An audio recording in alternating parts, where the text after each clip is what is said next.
Kanya-kanya namang diskarte ng panliligaw ang mga senador na target na maging Senate President sa 20th Congress.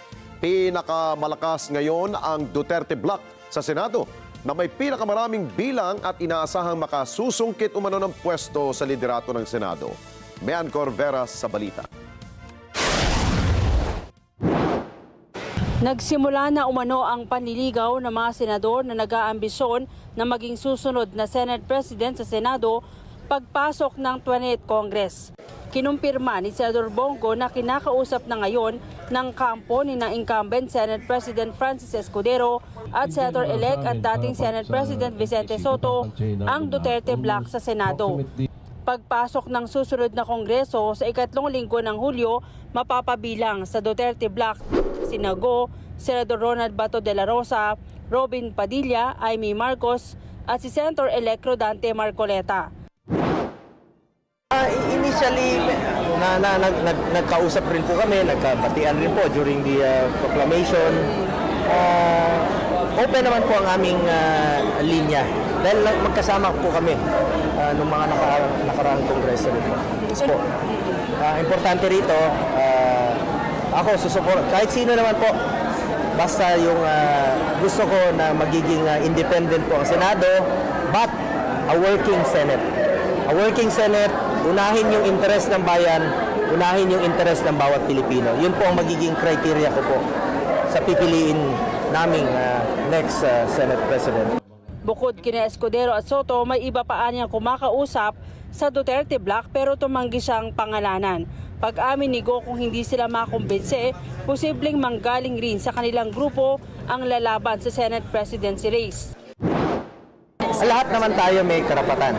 Karapatan naman po ng bawat senador, 24 kami. Kahit sino po sa miyembro po ng Senado sa 20th Congress ay may karapatan na tumakbo bilang Senate President. So it's open po yan lahat. But kami, we will vote as a bloc. Isa po ang aming suportahan, nagkaisa po kami. Yun po ang kasalukuyan naming pinag-uusapan. Hindi naman anya bahagi ng kanilang hinihing kondisyon ang posibleng pagbasura sa impeachment case laban sa kanilang kaalyado na si Vice President Sara Duterte.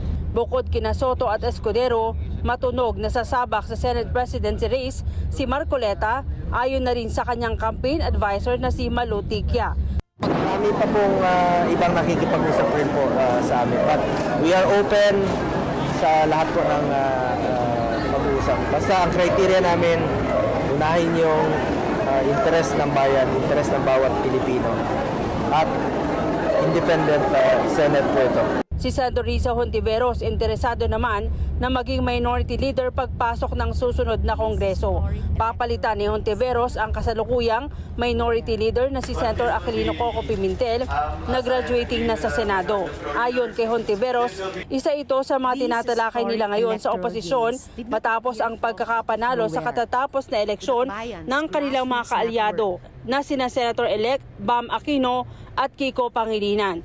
Sa nakaraang 9 na taon niya sa Senado, siya ay kabilang sa oposisyon o minority bloc. Sa practice sa Kongreso, ang matatalo sa Senate presidency race o ikalawang grupo na may pinakamataas na boto, otomatikong magiging minority group.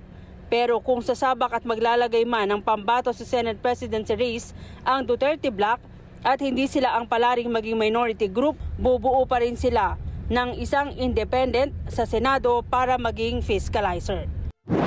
Mean Corvera para sa Mata ng Agila, matatag, matapang, matapat.